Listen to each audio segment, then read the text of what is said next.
Hello children, in the previous lecture I discussed about the charge carriers and you learnt free electrons,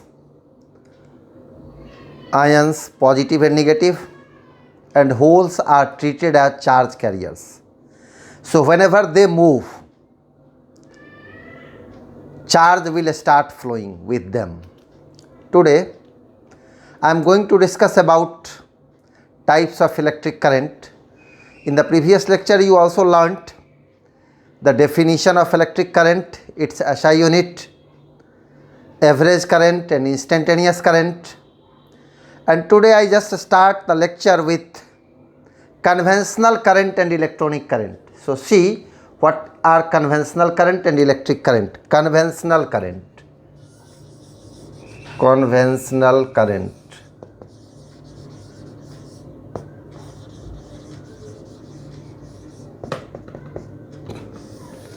and electronic current.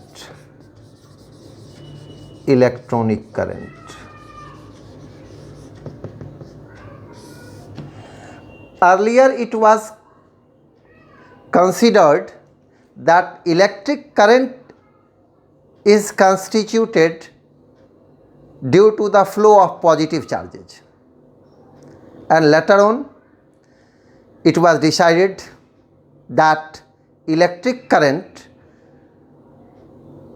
flows through a conductor due to the flow of free electrons, and free electrons are negatively charged particles, means free electrons carry negative charge.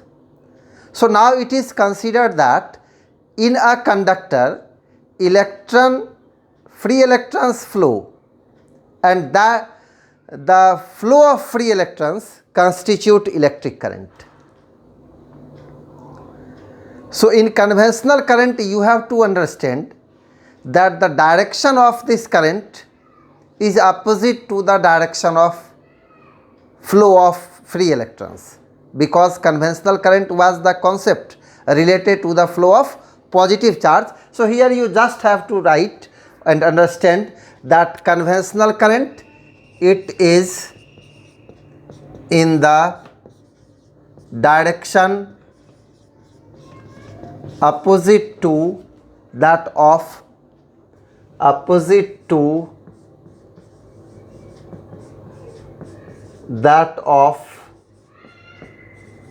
the flow of free electrons.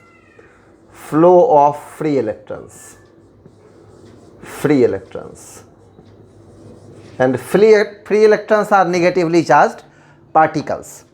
Then electronic current is flow of electrons, free electrons. So it is in the direction of flow of free electrons. It is along the direction of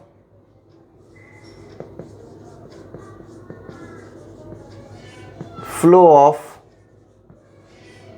free electrons. In a nutshell, you can say that conventional current is the current which flows, which is considered opposite to the direction of flow of negative charges and along the direction of flow of the positive charges. That positive charge can be holes, that positive charge can be positive ions, and negative charge means negative ions and free electrons. Is it clear? And electronic current is in the direction of electric current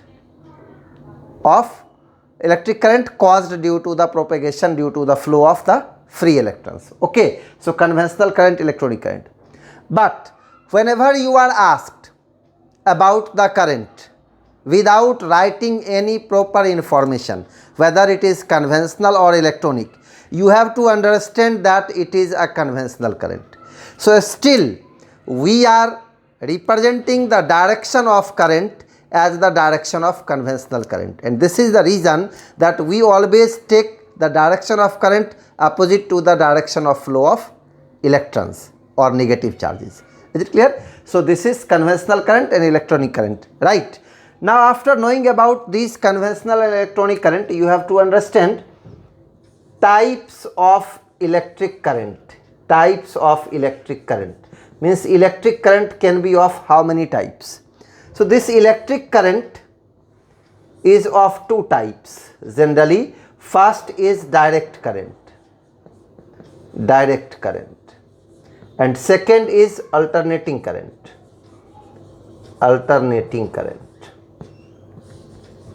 Direct current and alternating current. Now let us come to direct current. Direct current means the electric current which direction is fixed. Means direction of direct current is always fixed. It doesn't change with time. Okay, so its direction is fixed.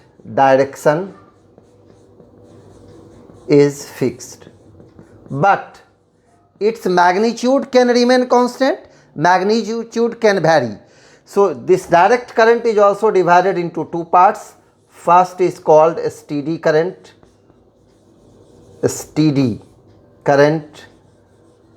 and second is called varying current.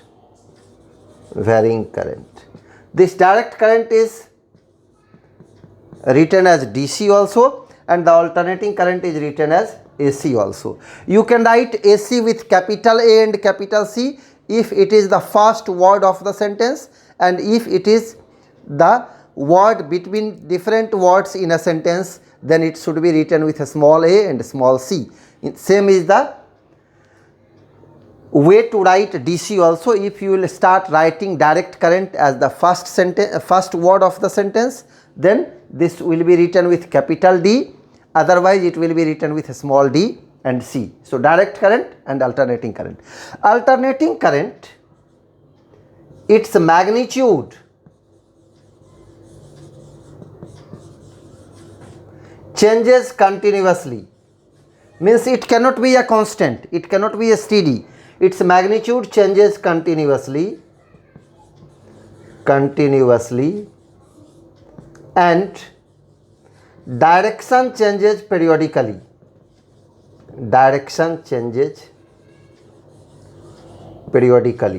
Means after definite period of time, direction of alternating current gets changed. Okay, so these are direct current and alternating current. In this chapter of current electricity, we will focus mainly on the direct current, and the idea, the in-depth study of alternating current will be studied in the new unit, and that unit is called alternating current and electromagnetic.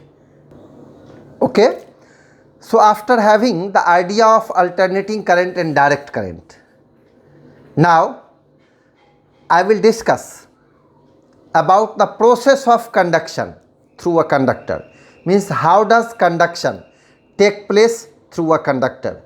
Means how can free electrons will constitute an electric current through a conductor. So let us discuss about that. Conduction through a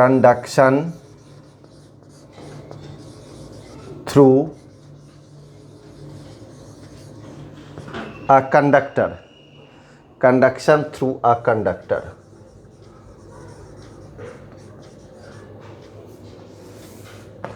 Let us take a conducting specimen.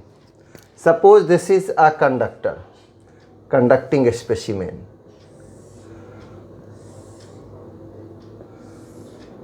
So you know this conductor is made up of a substance, conducting substance like iron, copper, aluminium, etc. So if this is a conducting substance, it will have so many atoms of the conducting elements. If it is made of copper, it will have many copper atoms, and copper atoms are generally neutral, having equal number of protons in its nucleus, and the number of electrons equal to the number of protons revolve around the nucleus in different orbits. Okay, so it is the general tendency of electrons orbiting in the outermost orbit to come out of its orbit, and in a conductor Generally, some of the electrons from the outermost orbit come out of the orbits at normal temperature in normal cases. Okay, and those free electrons start moving. Those free electrons start moving throughout the conductor with velocities called thermal velocities. And the direction of the thermal velocities of free electrons are random, means they move in different directions. They do not move in a particular fixed direction.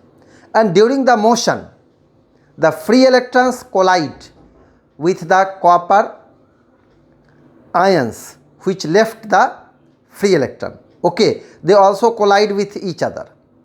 So during the collision, the free electrons also change its direction of motion. And ultimately, if we find the net velocity of all the free electrons, or you can say average velocity of free electrons moving throughout the conductor, it comes 0.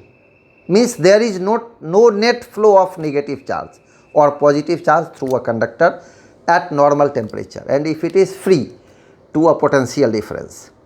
It is like this. Suppose this is free electron, this is also a free electron, this is free electron, this is free electron, means these are free electrons and these are atoms. These are atoms. Suppose this free electron move along this direction, it collide with atom and it changes its direction, it come to this point, then move along this, then move along this, it collide with this one.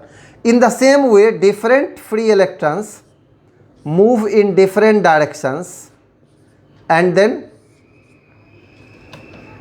the sum of these velocities becomes 0, due to which there is no net flow of charge through a conductor.